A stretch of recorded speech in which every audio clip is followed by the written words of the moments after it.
Nah, kita lanjutkan lagi transaksi berikutnya. Nah, ini biasanya yang mulai agak susah ya. Jadi biasanya pengalaman mengajar untuk anak-anak SMA itu biasanya mulai susah itu di bagian ini, yaitu untuk beban yang dibayar di muka atau prepaid expense, dan juga untuk nanti pendapatan yang diterima di muka.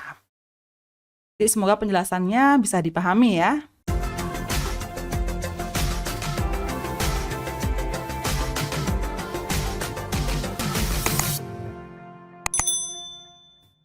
Oke, nah untuk penyesuaian untuk beban yang dibayar di muka ini ada dua cara pencatatan atau istilahnya dua pendekatan. Yang pertama itu adalah pencatatannya sebagai aset. Jadi ketika kita melakukan pembayaran beban di muka ya, kita anggap itu sebagai aset, kita catat sebagai aset ya. Sebagai aset di sini berarti dia dicatatnya sebagai sewa dibayar di muka ya. Jadi ingat, sewa dibayar di muka atau segala sesuatu yang dibayar di muka itu termasuk kelompok aset.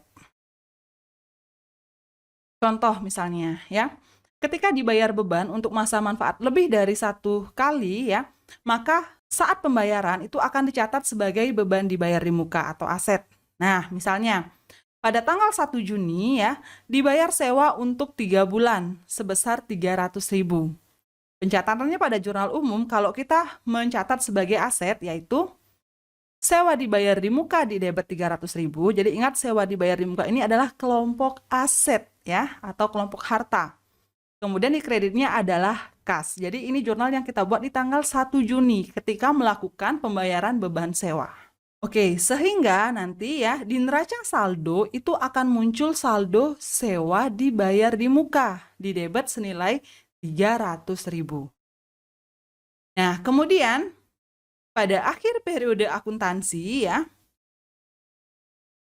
kita akan melakukan proses penyesuaian ya. Jadi pada akhir periode akun sewa dibayar di muka ini akan berkurang ya. Berkurangnya kita akan pindahkan dari semula debit, dia dicatat di kredit. Jadi ingat, aset itu bertambahnya di debit, berkurangnya dicatat di kredit ya. Nah, misalnya pada tanggal 30 Juni kita membuat jurnal penyesuaian ya. Nah, bagaimana proses pencatatannya ya? Jadi, kita hitung berapa yang sudah menjadi beban ya. Bagaimana caranya? Nah, di sini kita ketahui ya, kita bayar sewa ini untuk masa 3 bulan, itu kita bayarnya tanggal 1 Juni. Kemudian kita akan membuat jurnal penyesuaian di tanggal 30 Juni. Berarti berapa lama ini? 1 bulan. Nah, sehingga kita menghitungnya itu adalah yang menjadi beban sebesar 1/3. Kenapa per 3? Karena untuk 3 bulan ya. Dikalikan dengan jumlah pembayarannya yaitu 300.000, dikalikan dengan sewa dibayar di mukanya ya. Sehingga ketemu hasilnya adalah 100.000. Nah, 100.000 ini merupakan sewa dibayar di muka yang sudah menjadi beban atau kita sudah tempati kan selama 1 bulan, masih sisa lagi 2 bulan kan, demikian ya. Nah, sehingga jurnal penyesuaian yang kita susun, sewa dibayar di mukanya dikurangi sebesar 1 bulan yang sudah terpakai, yaitu 100.000 rupiah. Debitnya apa? Yang kita catat di debit adalah beban sewa. Ya, yang kita catat di debit adalah beban sewa sebesar 100.000 rupiah. Jadi ingat, ketika di jurnal penyesuaian beban sewanya di debit, maka angkanya di sini adalah sebesar yang terpakai atau yang sudah menjadi beban. Ya. Jelas ya? Sambil dicermati sebelum kita lanjutkan ke pendekatan yang kedua. Nah, selain bisa dicatat sebagai aset, kita bisa mencatat juga sebagai beban langsung, ya. Ketika dibayar beban untuk masa manfaat lebih dari 1 kali, ya, maka kita akan mencatatnya langsung sebagai beban. Nah, contohnya masih sama, biar bisa dibandingkan ya dengan contoh tadi. Misalnya pada tanggal 1 Juni dibayar sewa untuk 3 bulan 300.000. Berarti pencatatannya kalau kita anggap itu sebagai beban, maka yang di debit langsung dicatat sebagai beban sewa. Ya, bertambah di debit sebesar 300.000, kemudian kasnya juga berkurang di kredit sebesar 300.000. Nah, jelas perbedaannya ya. Jadi dari jurnal umumnya mereka sudah jelas perbedaannya. Tapi pada prinsipnya mana yang dipilih itu tetap sama hasil akhirnya. Ya, ini hanya prosesnya. Jadi asal konsisten dia diberlakukannya di perusahaan. Nah, oke, kita lanjut ya. Sehingga ya ketika pencatatan ini diakui sebagai beban ya, di neraca saldo itu akan muncul saldo beban sewa didebet senilai 300.000. Nah, bagaimana proses penyesuaiannya ya? Jadi, misalnya kita membuat jurnal penyesuaian untuk tanggal 30 Juni. Seperti tadi yang sudah disampaikan, yang terpakai adalah 1 bulan. Jadi dari tanggal 1 Juni sampai dengan 30 Juni. Berarti yang lagi 2 bulannya itu yang masih tersisa atau yang belum kita pakai. Nah, jadi kita hitung yang belum menjadi beban, yaitu untuk bulan Juli dan juga bulan Agustus ya. Jadi selama 2 bulan yang belum menjadi beban. Nah, sehingga kita hitungnya 2/3 ya, jadi yang belum menjadi beban dibagi dengan jangka waktu pembayarannya 3 bulan, dikalikan dengan beban sewanya 300.000, yaitu adalah 200.000. Ya, jadi jurnalnya seperti apa? Nah, beban sewanya semula kita catat 300.000. Ya, yang jadi beban hanya 100.000. Ya, biar dia jadi 100.000 di debit, caranya gimana? Kita kurangi, kita bawa ke kredit. Nah, seperti itu ya. Jadi bebannya dicatat di kredit senilai 200.000, debitnya adalah sewa dibayar di muka senilai 200.000 rupiah. Jadi yang belum menjadi beban. Jelas nggak bedanya? Ya, jadi meskipun prosesnya berbeda, tapi hasil akhirnya sama. Ya. Nah, coba kita cermati soal di Salon Meli ya. Nah, di sini kita cek dulu soalnya. Nah, pembayaran sewa untuk 3 bulan pada 1 Juni 2020. Ya, berarti di sini kita membuat penyesuaiannya kan per 30 Juni ya. Berarti yang terpakai itu adalah selama 1 bulan. Tersisanya adalah 2 bulan. Nah, kira-kira ini pakai pendekatan apa sih? Pendekatan aset atau pendekatan beban? Dari mana kita tahu? Kita bisa cek dari neraca saldonya. Nah, di sini saldonya apa yang ada? Yaitu kita cek antara di kelompok akun aset yang nomor depannya 1, ada nggak sewa dibayar di muka? Nggak ada. Kalaupun ada nggak angkanya? Nah, itu yang harus kita pastikan ya. Ini nggak ada ya, kebetulan sewa dibayar di mukanya. Nah, kalau nggak ada sewa dibayar di muka, kemungkinannya pasti ada salah satunya. Berarti yang ada adalah beban sewa. Nah, ini ada di akun 511 kelompok beban, yaitu beban sewa. Beban sewa didebet 300.000. Berarti ya pencatatannya ini menggunakan pendekatan beban. Nah, sehingga gimana prosesnya? Yang menjadi beban itu adalah 100.000 ya. Tapi di sini kita catat bebannya 300. Nah, biar dia jadi 100, ya kurangi 200. Caranya beban sewanya dicatat di kredit. Debitnya adalah sewa dibayar di muka. Angkanya sebesar yang belum menjadi beban, yaitu 200.000 rupiah. Berarti pendekatan yang dipakai tadi apa? Pendekatan beban. Nah, berarti seperti ini jurnalnya. Sewa dibayar di mukanya di debit 200.000, beban sewanya di kredit 200.000. Sehingga kalau kita lakukan perhitungannya ya, berarti semula ada beban di debit 300 ya, di neraca saldonya. Kemudian bebannya kita kredit. Bebannya kita kredit 200.000, berarti sisa berapa? Sisa 100 kan di debit. Nah, itu adalah saldo bebannya. Jadi memang yang memang sudah kita tempati selama 1 bulan. Nah, kemudian muncul sekarang akun sewa dibayar di muka 200.000 di debit. Nah, ini menunjukkan bahwa memang ada yang belum kita tempati selama 2 bulan. Bagaimana? Jelas ya perbedaannya? Jadi menyesuaikan dengan pencatatannya dari awal, apakah dia dicatat sebagai aset atau dicatat sebagai beban. Nah, kemudian kita lanjutkan ya.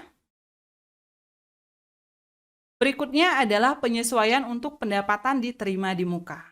Nah, pencatatan sebagai utang ini apa sih artinya? Jadi gini, kita misalnya nih punya perusahaan iklan misalnya ya.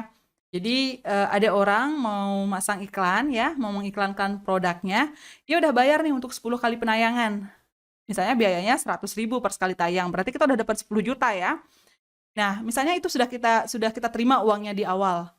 Tapi kita kan belum ada menayangkan iklannya. Nah, berarti di sini kan kita punya utang, kita punya kewajiban kepada orang yang menggunakan jasa kita itu untuk menayangkan iklannya, kan demikian. Nah, berarti itulah maksudnya kenapa pendapatan diterima di muka ini bisa dicatat sebagai utang, ya. Dan memang pendapatan diterima di muka, ya. Jadi akun pendapatan diterima di muka itu memang termasuk dia ke dalam kelompok utang atau liabilitas, ya.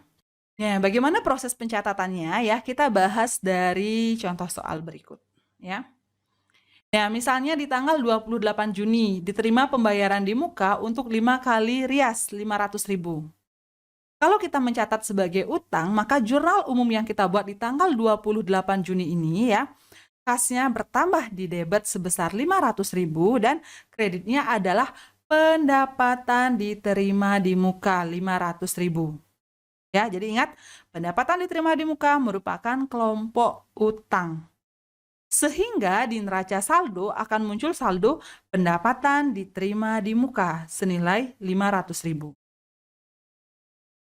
Nah, bagaimana jurnal penyesuaiannya ya? Misalnya diketahui ya, dari total 5 kali pembayaran ini ya, 5 kali pembayaran, yang sudah menjadi beban itu adalah sebanyak 2 kali. Jadi memang dia sudah menggunakan dari periode 28 Juni sampai dengan 30 Juni itu sudah kita sudah memberikan jasa rias ya pada 2 orang misalnya. Nah, berarti kan yang sudah menjadi pendapatan itu untuk 2 ya, untuk 2 orang itu ya, untuk 2 kali proses merias ya. Berarti yang sudah menjadi pendapatan hanya 2 kalinya ya, 2/5 dikalikan dengan Rp500.000. Berarti yang menjadi pendapatan adalah Rp200.000. Nah, karena sudah menjadi pendapatan, maka utangnya kita ke orang itu kan berkurang sebesar yang sudah menjadi pendapatan. Ya, kewajiban kita sudah berkurang. Yang tadinya kita berkewajiban menyelesaikan 5 riasan, sekarang sisa 3 saja karena 2-nya sudah kita kerjakan. Sehingga pendapatan diterima di mukanya ini akan dicatat di debit. Ya, senilai Rp200.000. Kreditnya apa? Ya, kreditnya adalah pendapatan sebesar Rp200.000. Jadi, sekali lagi kesimpulannya di sini adalah apabila kita melakukan pencatatan untuk pendapatan diterima di muka ini di awal sebagai utang, maka ketika penyesuaian, pendapatan diterima di mukanya dicatat di debit, pendapatannya dicatat bertambah di kredit. Ya, angkanya sebesar yang sudah menjadi pendapatan atau yang sudah terpakai, yang sudah kita berikan jasanya. Ya, jelas ya sampai di sini ya. Nah, selanjutnya yang kedua, kita bisa mencatat sebagai pendapatan. Jadi ketika kita menerima pembayaran untuk 5 kali rias yang belum kita lakukan, kita sudah akui itu sebagai pendapatan. Sehingga jurnal umum di tanggal 28 Juni ini kasnya bertambah di debit 500.000, kemudian pendapatannya yang bertambah di kredit 500.000. Nah, bagaimana proses penyesuaiannya? Nah, kita tahu ya dari yang kita bahas sebelumnya, bahwa yang sudah menjadi pendapatan itu sebanyak 2 kali. Ya, yang belum kita lakukan pekerjaannya sebanyak 3 kali. Jadi kita masih punya utang rias 3 kali nih. Nah, berarti di sini pendapatannya biar dia jadi 200, karena baru 2 yang jadi, kita harus kurangi. Kurangi lagi berapa? Kurangi lagi 300. Ya, caranya pendapatan yang semula dikredit berkurang dicatatnya di debit. Kreditnya adalah pendapatan diterima di muka. Jadi angkanya sebesar Rp300.000. Nah, seperti ini nanti jurnal penyesuaiannya ya.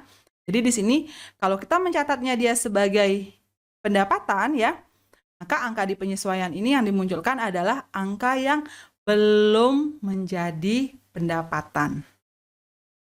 Jelas perbedaannya ya? Nah, bagaimana kita bisa menentukan bahwa apakah ini yang digunakan pendekatannya pendekatan pendapatan atau pendekatan utang? Nah, kita lihat sama seperti yang tadi beban dibayar di muka. Kita lihat di neraca saldonya. Di akun 2, ada nggak pendapatan diterima di muka? Nah, mohon maaf ini salah ketik ya. Oh iya, ternyata ada pendapatan diterima di muka senilai Rp500.000. Berarti pencatatannya ini menggunakan pendekatan utang, benar sekali ya. Jadi meskipun sama-sama ada pendapatan diterima di muka, ada pendapatan usaha, jadi ini yang kita jadikan acuan. Jadi kalau ada pendapatan diterima di muka, nah ini berarti ini pendekatannya menggunakan pendekatan pendapatan. Kecuali kalau di neraca saldonya nggak ada pendapatan diterima di muka. Yang ada hanya pendapatan usaha saja. Berarti itu pasti pendekatannya adalah pendekatan pendapatan. Jelas ya? Nah, di sini pendapatan diterima di muka merupakan kerjasama dengan fotografer.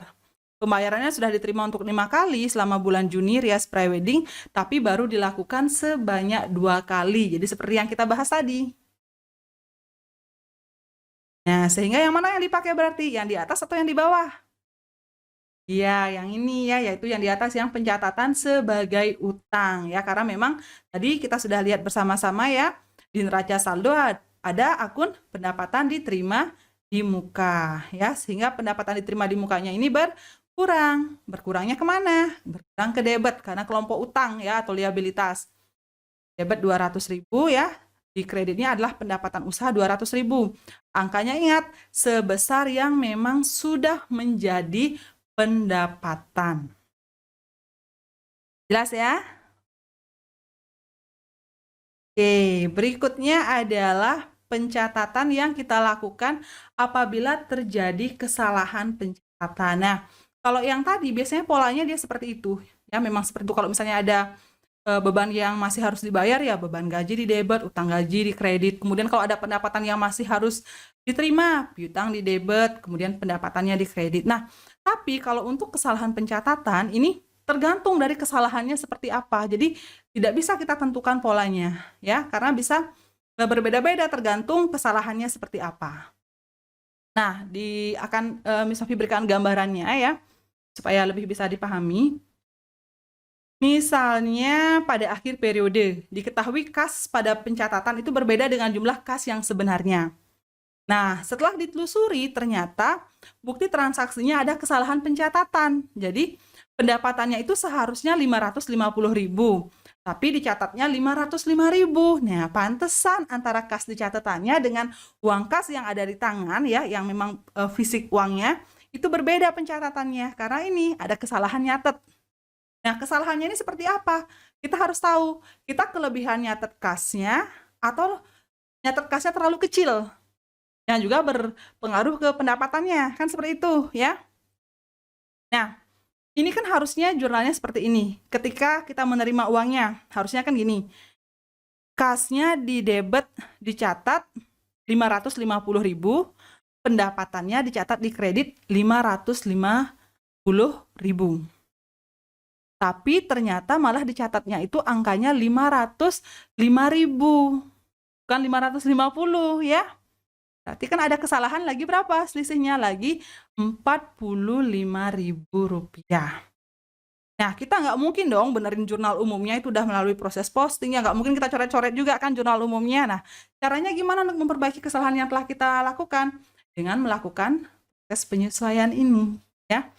Nah, jadi kita catat lagi kekurangan yang belum kita catat sebesar berapa? Sebesar 45.000. Ya, seperti jurnal pada umumnya.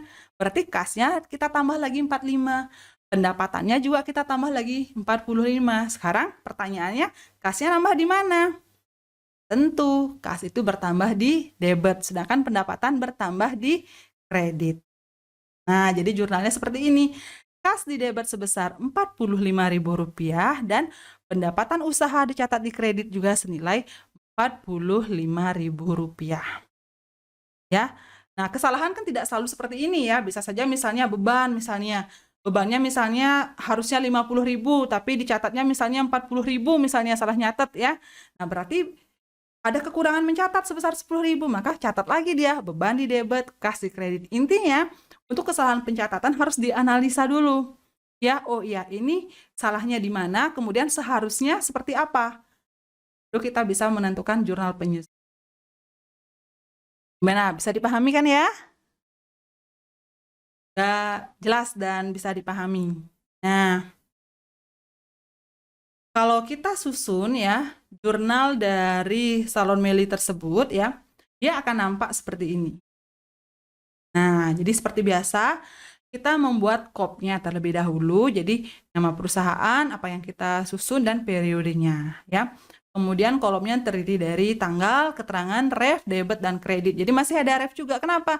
Karena jurnal penyesuaian juga harus diposting ke buku besar. Jadi seperti yang sudah dibahas di awal ketika kita membahas tentang jurnal umum di video sebelumnya. Ya. Jadi setiap jurnal itu harus diposting ke buku besar. Nah, ini kan belum kita posting, makanya refnya kosong. Jadi kita baru menyusun jurnal penyesuaiannya saja, ya. Nah, tanggalnya tanggal berapa? Tanggal 30. Kenapa? Karena jurnal penyesuaian itu dibuat di akhir periode.